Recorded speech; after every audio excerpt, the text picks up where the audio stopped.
देखो भाई, हीट का फर्स्ट टाइप है जो पढ़ाएंगे आपको, हीट ऑफ कम्बशन हम लोग इसे कहते हैं।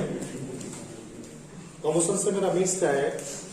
कम्बशन से मेरा मीन्स है किसी भी कंपाउंड को जलाने से या बर्न करने से। जब भी किसी कंपाउंड को हम लोग बर्न करते हैं, जलाते हैं, तो साइंस में इस प्रोसेस के लिए हम लोग कम्बशन कहते हैं।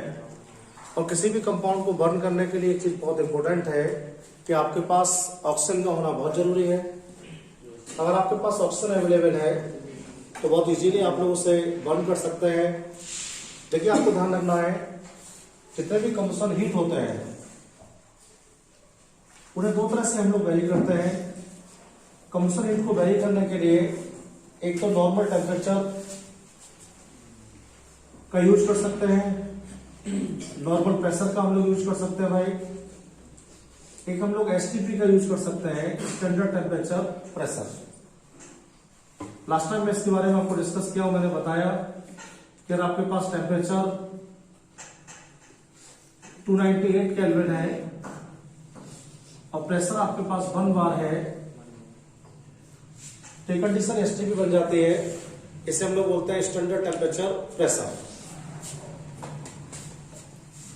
किसी भी कंपाउंड को दो तरह से आप बर्न कर सकते हैं। किसी भी कंपाउंड को नॉर्मल कंडीशन में आप बर्न कर सकते हैं और किसी भी कंपाउंड को स्टैंडर्ड में बर्न कर सकते हैं।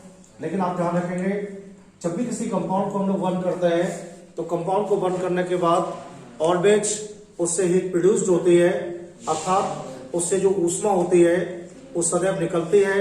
और जिन प्रोसेस में हीट प्रोड्यूस्ड होती है उन प्रोसेस को हम लोग कहते हैं एक्सोथर्मिक प्रोसेस। क्या कहते हैं? एक्सोथर्मिक प्रोसेस कहते हैं। तो जो कम्बशन हम लोग स्टडी कर रहे हैं उस कम्बशन में एक चीज और बेसिक हो गई है, और बेसिक ये है कि जो हमारा कम्बशन है वो एक्सोथर्मिक टाइप का प्रोसेस है। कैसा है? एक्सोथर्मिक टाइप का प्रोसेस है भाई।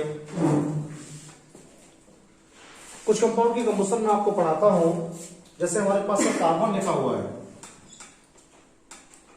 अगर हम लोग इसे कम्बशन करते हैं ऑक्सीजन के साथ तो ये CO2 में चेंज हो जाएगा। देखिए भाई, कार्बन सॉलिड होता है, ऑक्सीजन गैस होता है और CO2 भी गैस होता है। और इसमें जो हीट आपको मिलेगी वो 393 किलो जूल पर मोल आपको मिलेगी। दूसरी बात हमारे पास अवेलेबल है सुक्रोज, C12 H22 O11। अगर आप इससे कम्बशन करेंगे, भाई सॉलिड होता है और एक गैस है हमारे पास। अगर हम लोग इससे कम्बशन करते हैं तो इसे कम्बशन करने से क्या होगा, जितने कार्बन होते हैं उतना तो CO2 निकल जाता है कम्बशन में। जब भी किसी कंपाउंड का कम्बशन करते हैं ना तो उस कंपाउंड में जितने कार्बन अवेलेबल होते हैं उस कार्बन का तो CO2 निकल जाता है उतना ही, और जितने हाइड्रोजन होते हैं उसका आधा जल निकल जाता है। कितने कार्बन है इसमें? तो 12 तो CO2 बन जाएगा बेटे इसके अंदर, 12 CO2 हो जाएगा। कितना हाइड्रोजन है? 22। हाफ कितना हो जाएगा इसका? 11 आपका वाटर बन जाएगा इसके अंदर, H2O प्लस 5639 किलो जूल पर मोल इससे हीट निकलेगी। बट ये भी गैस है, लिक्विड है। आपको ध्यान रखना है ऑक्सीजन बैलेंस नहीं हुआ इसके अंदर। 12 दूनी 24 तो ऑक्सीजन ये हो गए और 11 ऑक्सीजन ये है। 24 11 कितना हो गए? 35 हो गए ना। 35 में कितना आपके पास है? 11 आपके पास है। कितने कम है? 24 कम है, 12 O2 लेना पड़ेगा आपको यहाँ पे, 12 O2। दूसरी बात देखेंगे हम लोग कॉम्बिनेशन कर सकते हैं, जैसे आपने पढ़ा होगा एन ब्यूटेन पढ़ते थे हम लोग, CH4 हमारे पास है, सॉरी C4 एस्टर हमारे पास है, इसे हम लोग एन ब्यूटेन बोलते हैं और ये गैस होता है। अगर आप इसे कम्बशन करेंगे, कम्बशन करने के बाद क्या होगा, जितना कार्बन इसके अंदर अवेलेबल है उतना तो CO2 बन जाएगा, जितना कार्बन इसमें अवेलेबल है उतना CO2 बन जाएगा, जितना हाइड्रोजन उसका हाफ क्या हो जाएगा, डबल बन जाएगा। तो भाई कितने कार्बन है, 4 है, 4 CO2 बन जाएगा और ये क्या होगा, गैस,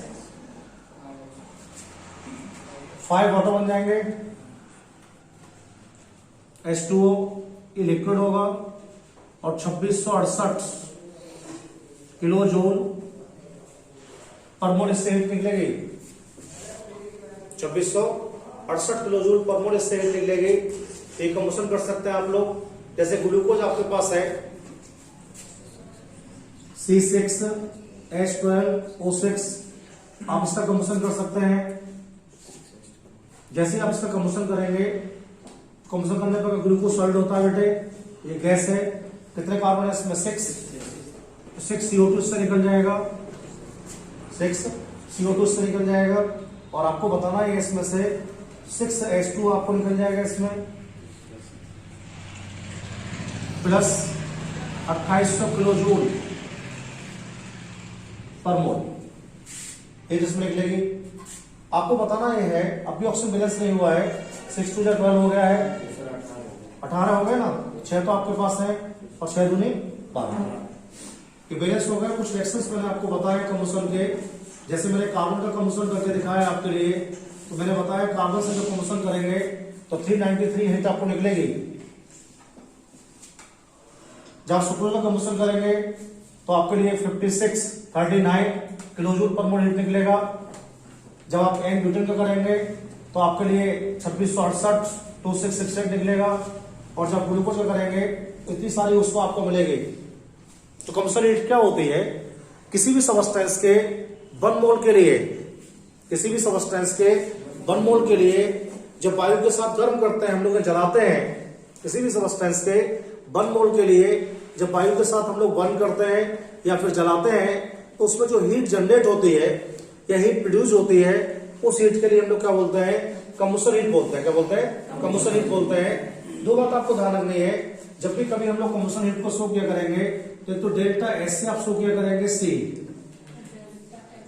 समान परिस्थितियों में आप यही लिखा करेंगे सर, और यहाँ पर स्टैंडर्ड कंडीशन जब लगाया करेंगे सर ने बोला HTP, ये हो जाएगा बेटे H0C, डेल्टा H0C, आप इसे यूज कर सकते हैं। देखिए एक बात आपको ध्यान रखनी है, यहाँ पर 393 निकल रहा है, मैंने बताया था अगर यहाँ पर हीट निकलेगा ना, यहाँ पर हीट निकलेगा तो डेल्टा क्या होगा, नेगेटिव होगा, उल्टा होता है इसका, समझ रहे हैं मेरी बात को। तो ये कह रहे थे आपसे, सिस्टम की एंथैल्पी क्या होती है, डेल्टा एच होती है नहीं होती है, और जब इसमें से हीट निकलेगी तो डेल्टा एच क्या होगा, माइनस होगा नहीं होगा। ये सब एंथैल्पी क्या होंगे, इसे जब लिखेंगे आप लोग कैसे लिखेंगे, delta H C equal to minus 393, इसे क्या लिखेंगे आप, delta H C equal to minus 5639, इसे क्या लिखेंगे, delta S C equal to 2668, इसे क्या लिखेंगे, delta S C equal to 28 minus minus हो जाएंगे। आपको जो मिलेगी हीट वो माइनस होगी सिस्टम में, इसलिए तो यहां पर एक्सोथर्मिक प्रोसेस हो रहा है, इस वजह से जो हमारा कम्बशन एंथैल्पी है वो नेगेटिव आ रहा है भाई सब जगह। क्वेश्चन ये है हमारा आपसे, एक टर्म इसमें आता है कैलोरीफिक वैल्यू क्या होती है।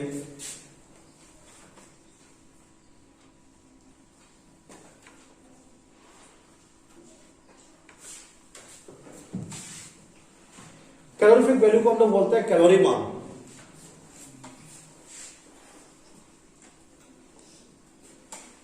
कैलोरी मान बहुत इंपोर्टेंट क्वेश्चन है। देखिए जैसे सर ने कोई फ्यूल आपको दिया, कोई ईंधन आपको सर ने प्रोवाइड किया और सर ने बताया कि 4 ईंधन सर ने आप, जैसे मान लीजिए यही दे दिया सर ने आपके लिए, संज्ञा का एक तो आपके पास लिखा हुआ है भाई कार्बन, एक आपके पास है सुक्रोज, चीनी कहते हैं आप लोग इसे, एक आपके पास है एन ब्यूटेन जो आपके गैस सिलेंडर में पड़ता है, ये गैस होती है C4H10, और एक आपके पास ग्लूकोज है जिसे खाने से आपकी बॉडी को एनर्जेटिक होता है। तो सबका अलग अलग फंक्शन है भाई, इसका भी यूज करते हैं, कोला भी जलाते हैं हम लोग, आज के ठंड पड़ रही है तो बहुत ज्यादा जला रहे हैं हम लोग इसके लिए। दूसरा हम लोग क्या करता है, चीनी भी खाते हैं, ये भी हमारी बॉडी को एनर्जी प्रदान करता है, बॉडी में जलने के बाद कम्बशन होता है इसका बॉडी के अंदर। और ये क्या C4O10 हमारे पास, एस्टर हमारे पास है, ये गैस सिलेंडर जो हमारा होता है गैस का, एन ब्यूटेन कहते हैं हम लोग उसके लिए, सिलेंडर में यही तो होता है, यही जलता है। और समझा आपको बोला कि हमारे पास भाई ग्लूकोज है। इन चारों फ्यूल में से सबसे बढ़िया फ्यूल कौन सा है? तो बहुत सारे बच्चे क्या करते हैं, वो देखते हैं कि हीट किस में ज्यादा निकल रही है, कौन सा जलने के बाद ज्यादा हीट दे रहा है। तो पहले वाला क्या है, पहले वाले में 393 आ रही है, दूसरे वाले में 5639 आ रही है, तीसरे वाले में 2668 आ रही है, चौथे वाले में कितनी आ रही है, 28 आ रही है, 00। तो भाई सबसे बढ़िया बताया कि भाई ये 56 वाला जो ज्यादा बढ़िया है, यानी चीनी जो है सबसे अच्छा ईंधन है। कभी भी किसी ईंधन की जो क्वालिटी होती है वो उससे निकलने वाली हीट पर डिपेंड नहीं करती है। किसी भी फ्यूल की जो क्वालिटी होती है उससे आप निकलने वाली हीट से डिटरमाइन नहीं कर सकते हैं कि अच्छा ईंधन है खराब ईंधन है। इसे पता करने के लिए आपको स्टडी करना पड़ेगा कैलोरीफिक वैल्यू, कैलोरीफिक वैल्यू पता करना पड़ेगा। अब भाई क्वेश्चन ये है कि कैलोरी मान क्या होता है, कैलोरी मान क्या होता है? किसी भी पदार्थ के, किसी भी सबस्टेंस के 1 ग्राम को, किसी भी सबस्टेंस के 1 ग्राम को अगर हम लोग कंबशन करते हैं, किसी भी सबस्टेंस के 1 ग्राम को अगर हम लोग कंबशन करते हैं, 1 ग्राम को अगर हम लोग जलाते हैं, तो 1 ग्राम को जलाने के बाद उसमें जो ऊष्मा परिवर्तन होता है या उसमें जो ऊष्मा निकलती है, उस ऊष्मा को हम लोग बोलते हैं कैलोरी मान। किसी भी सबस्टेंस के 1 ग्राम को जलाने के बाद, किसी भी सबस्टेंस के 1 ग्राम को जलाने के बाद उससे जो ऊष्मा निकलती है, उस ऊष्मा को हम लोग बोलते हैं कैलोरी मान।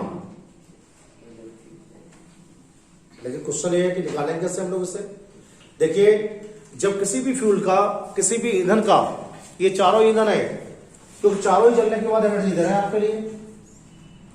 किसी भी फ्यूल का जब हम लोग कैलोरी मान निकालते हैं ना, तो उसका जो ऊष्मा होती है, उस ऊष्मा में मोलर मास से भाग लगा देते हैं, डिवाइड कर देते हैं भाई। तो क्या हो जाएगा हमारे पास, अगर हमें कैलोरी मान निकालना है तो कैलोरीफिकेशन वैल्यू, तो मैं C वैल्यू लिख दे रहा हूं शॉर्ट में, कैलोरीफिकेशन वैल्यू लिखेंगे हम लोग तो हो जाएगा आपका हीट ऑफ कंबशन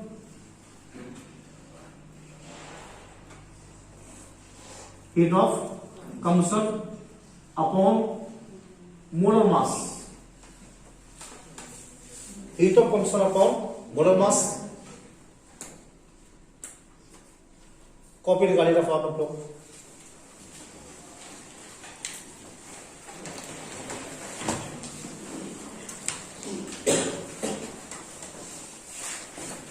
अब देखो पहले वाला कंसीडर करते हैं भाई हम लोग। पहले वाले में 393 निकला है, ठीक है, ये दिखाई दे रहा है यहाँ पर आपको, इसमें आ रहा है हमारे यार पीछे है, ठीक है। पहले वाले में 393 आया भाई। अब कार्बन का वेट कितना होता है 12, सल्फर कितना है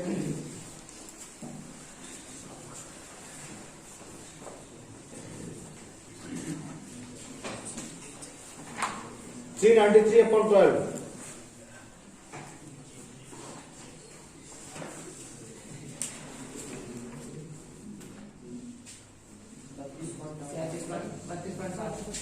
$32.7, ठीक है भाई। इसकी कैलोरीफिकेशन वैल्यू इतनी है। कार्बन जो है उसका कैलोरी मान होता है 32.7। अब देखो दूसरा हमारे पास है सुक्रोज, कितना है 5639 है अपॉन, इसका मोलर मास होता है 342। इसे डिवाइड करो भाई।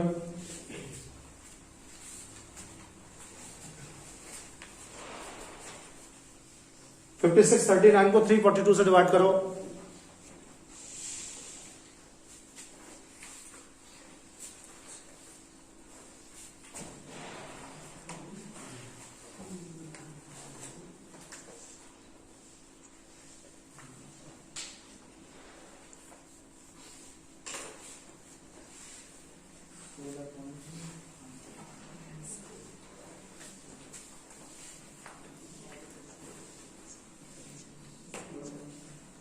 कितना है भाई? 16.6। अब देखो हमारे पास ये है बेटे,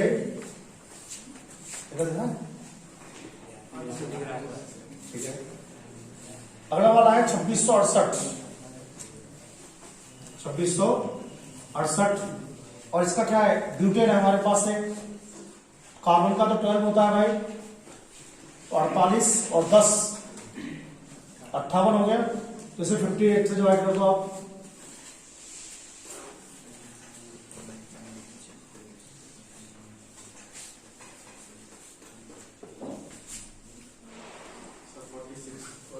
फोर्टी सिक्स, ठीक है, चलो भाई हो गया। दूसरा आप लोग देखो, ये हमारे पास है 2800, और ग्लूकोज का होता है 180।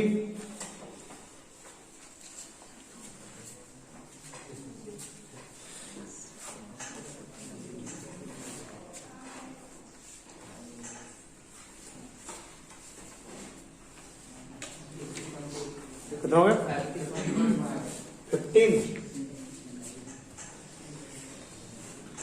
15.5। अब आप देखो कि तीनों चारों फ्यूल में सबसे ज्यादा कैलोरी मान किसका आया है भाई? इसका तो आया है, एन-ब्यूटेन का आया ना। इसलिए आपका जो सिलेंडर है, आपके सिलेंडर में आपको एन-ब्यूटेन जलाने को दिया जाता है। समझे क्यों?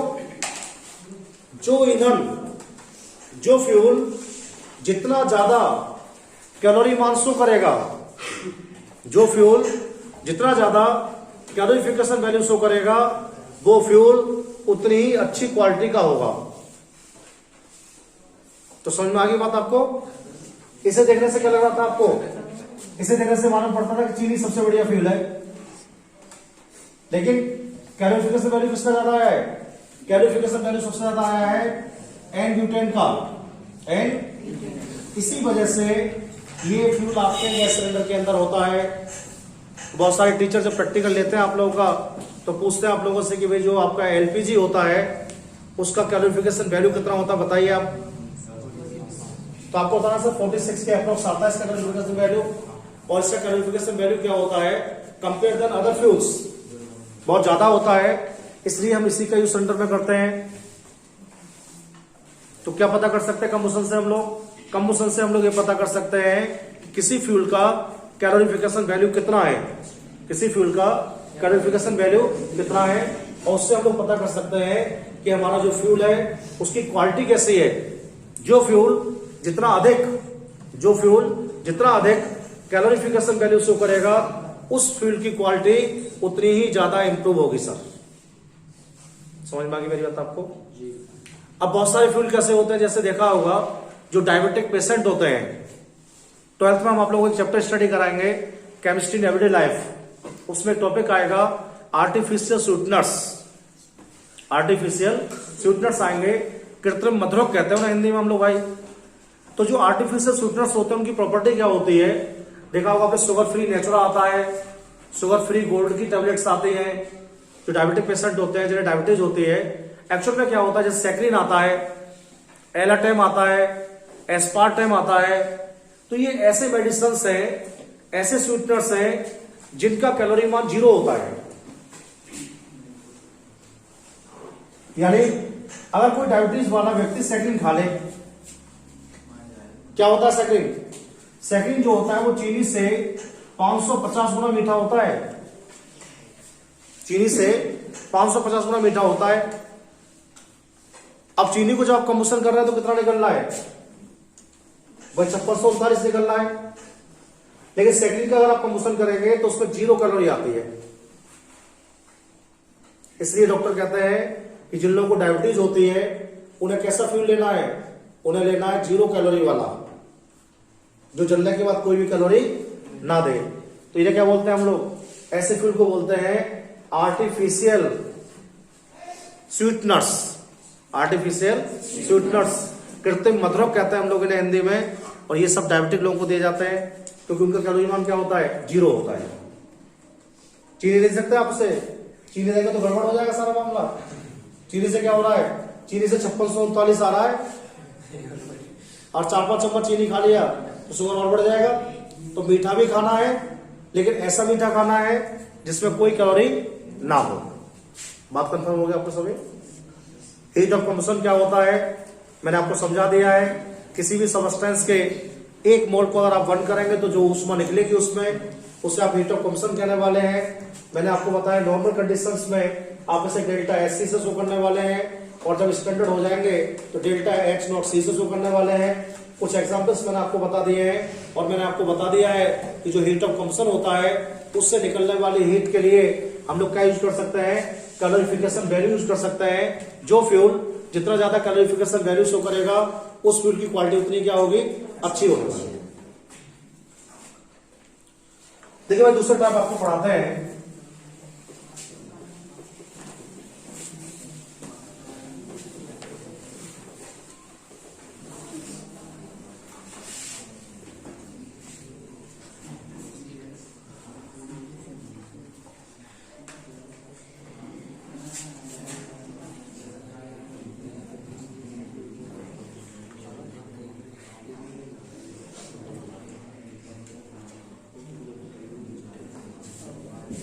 ये पढ़ाएंगे आपको heat of utilisation. Heat of utilisation आपको पढ़ाएंगे, और हम लोग इसे हिंदी में बोलते हैं उदासीनीकरण ऊष्मा।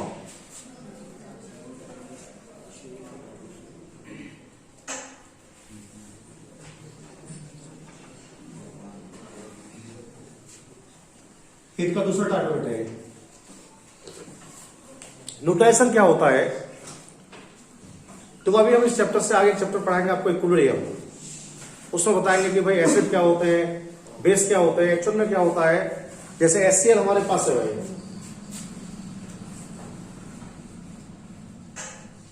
HCl एसिड है,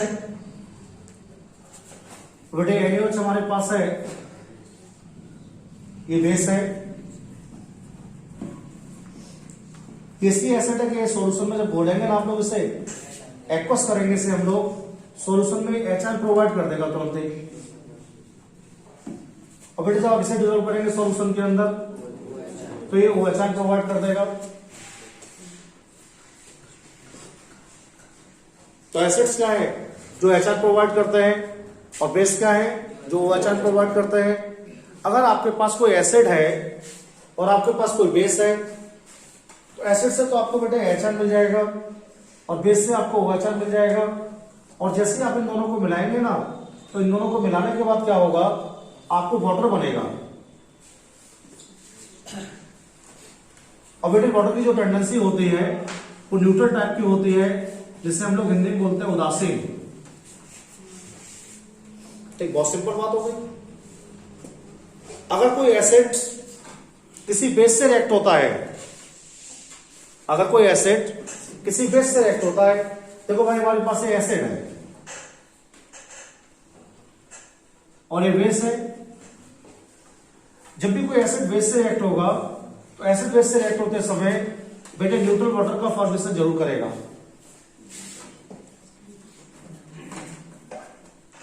ये रूल है। क्या बचेगा इसके बाद आपके पास, NaCl बचेगा। क्या बचेगा, NaCl बचेगा बेटे। और आप क्या बोलेंगे, वाटर के एक्सेस जो भी आपको बनेगा वो सॉल्ट होगा। क्या होगा, सॉल्ट। लवण कहते हैं हम लोग उसे हिंदी में। तो आपको बताना यह है, जब एसिड और बेस आपस में मिलते हैं, जब एसिड और बेस आपस में मिलते हैं, तो एसिड बेस के आपस में मिलने के बाद क्या होता है, न्यूट्रलाइजेशन होता है। उदासीनीकरण होता है। उदासीनीकरण क्या होता है? एसिड वाला जो पार्ट होता है उससे एचआर आ जाता है, बेस वाले पार्ट से ओएचआर आ जाता है, और जब ये आपस में रिएक्ट होते हैं तो उदासीन वाटर बनता है इससे। तो जब भी किसी सबस्टेंस के या जब भी किसी एसिड के आप 1 ग्राम इक्विवेलेंट्स लेंगे, और जब भी किसी बेस के आप 1 ग्राम इक्विवेलेंट्स लेंगे, और जब एसिड बेस के 1 ग्राम इक्विवेलेंट्स लेने के बाद 1 ग्राम इक्विवेलेंट्स लेने के बाद उन्हें आप न्यूट्रलाइज करेंगे, तो इस प्रोसेस में जो भी हीट निकलेगा, उस हीट को आप लोग बोलेंगे न्यूट्रलाइजेशन हीट। न्यूट्रलाइजेशन हीट आप लोग उसे बोलने वाले हैं, और हिंदी में टर्म है उदासीनीकरण ऊष्मा। उदासीनीकरण। देखिए आपको बताना है भाई, जब भी कभी इसे रिप्रेजेंट करते हैं ना, तो इसे रिप्रेजेंट करने के लिए delta H N U T dot, समझ गए आप लोग? इसका यूज कर सकते हैं। यहां पर आप लिख सकते हैं delta H not N U T, neutralisation.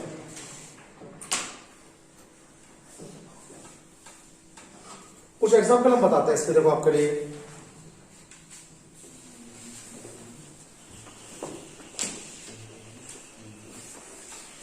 तो जैसे वैसे हमारे पास HCl लिखा हुआ है, और ये एक्वस में जलिए, और ये NaOH हमारे पास लिखा हुआ है बेटे, एक्वस चलिए हो गया ये भी। इन दोनों को आपस में ऐड करेंगे तो यहां से तो H और यहां से OH का बन जाएगा H2 लिक्विड, और ये हो जाएगा NaCl।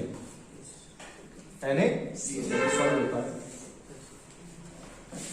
इसमें जो हीट निकलता है वो है बेटे 57.1 किलो जूल पर मोल। मैंने आपसे कहा कि भाई यहां पर NaCl3 ले लेते हैं एसिड आई एक्वस स्टेट में, और यहां KOH ले लेते हैं हम लोग एक्वस स्टेट में। इन दोनों को जब आपस में मिलाएंगे आप लोग, तो देखो भाई एसिड से तो HR आ जाएगा, बेस से OH आ जाएगा, तो न्यूट्रल वाटर तो बनेगा ही। क्या हो जाएगा? KNO3 हो जाएगा ये। इसमें भी 57.1 निकलता है किलोजूल पर मोल। और जैसे हमारे पास लिखा हुआ है भाई H2SO4 प्लस 2 NaOH, 2 Na हमारे पास है, SO4 हमारे पास है, 2 H और 2 OH है, 2H2 बन जाएगा। देखो भाई इसमें लिक्विड प्लस Na2SO4 सॉलिड। ये सॉल्ट है सोडियम क्लोराइड, ये सॉल्ट है पोटेशियम नाइट्रेट, ये सॉल्ट है सोडियम सल्फेट। इसमें भी 57.1 ही आता है।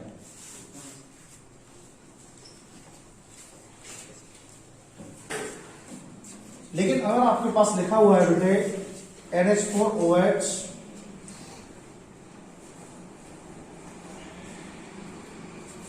और HCl, ये भी एक्वस है, ये भी एक्वस है, ये भी एक्वस है, ये भी एक्वस है, तो इसमें बन जाता है H2O लिक्विड स्टेट में और NH4Cl, NH4Cl सॉलिड हो जाता है। और इसमें जो हीट निकलती है बेटे वो होती है 56.6 किलो जूल पर मोल।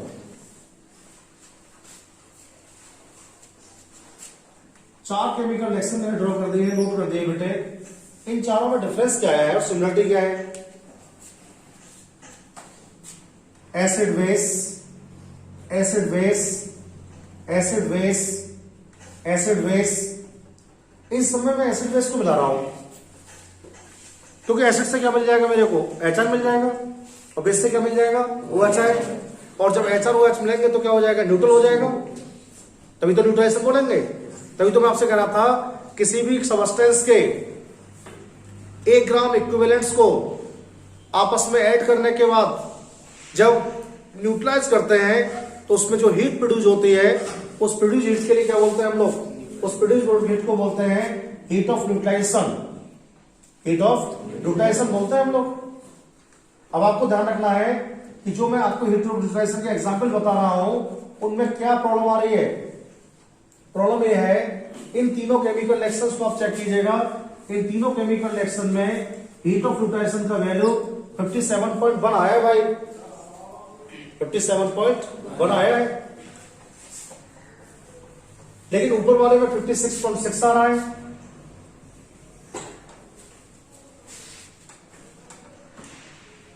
तो ये डिफरेंस क्यों आ रहा है? देखिए, आपको ध्यान रखना है, अगर आपका एसिड और आपका बेस दोनों ही स्ट्रॉन्ग है,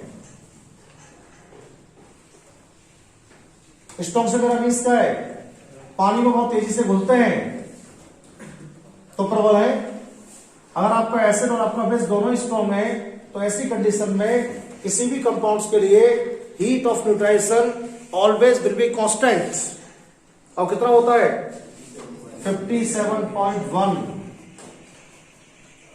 या फिर लिख सकते हैं आप लोग इसे 13.7 किलो कैलोरी, 13.7।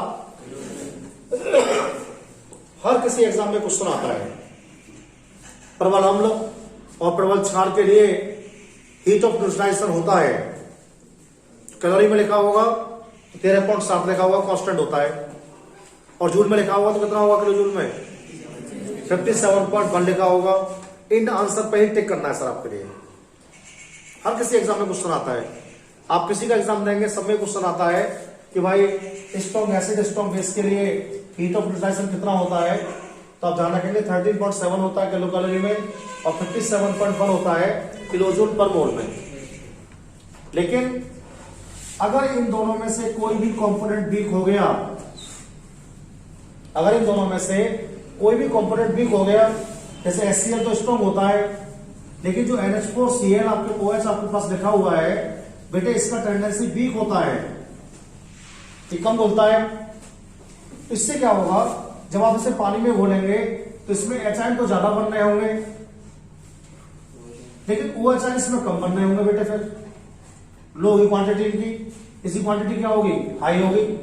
इससे क्या होगा, इसके आयरन को बढ़ाने के लिए, इसके आयरन को बढ़ाने के लिए, ताकि बराबर आयन हो जाए, ये जो हीट निकल रही थी ना, इस हीट का कुछ भाग यहां खर्च हो जाता है, इन्वेस्ट हो जाता है। इस वजह से ये 57.1 ये 37.7 से कम हो जाता है। तो ये क्वेश्चन पूछा जाएगा आपसे एग्जाम में जब आएगा, तो भाई जो आपके पास हीट ऑफ न्यूट्रलाइजेशन है इस रिएक्शन का 57.1 से कम क्यों आ रहा है, तो आप बताएंगे सर कम तभी आता है जब दोनों में से कोई एक कंपोनेंट कैसा हो जाए, वीक हो जाए। सर पूछेंगे कंपोनेंट वीक होने से क्या होगा, तो आप बताएंगे सर एक का तो आयनेशन ज्यादा होगा और एक का आयनेशन क्या होगा, कम होगा। और जब आयनेशन ज्यादा और कम होगा तो इसका मतलब क्या होगा, न्यूट्रलाइजेशन ठीक से नहीं होगा। इसलिए क्या होता है, जो इस रिएक्शन में हीट निकल रही होती है ना, उस हीट के लिए इस आयनेशन को इंक्रीज करने में हम लोग यूज कर सकते हैं, और जब हीट को आयनेशन इंक्रीज करने में हम लोग यूज करते हैं तो ऐसी कंडीशन में हीट का कुछ पार्ट डिक्रीज हो जाता है, जिस वजह से ये 13.7 से कुछ कम आता है या 57.1 से कम आता है। बात समझ आ गई? ठीक है भाई, फिर पढ़ाते हैं आपको।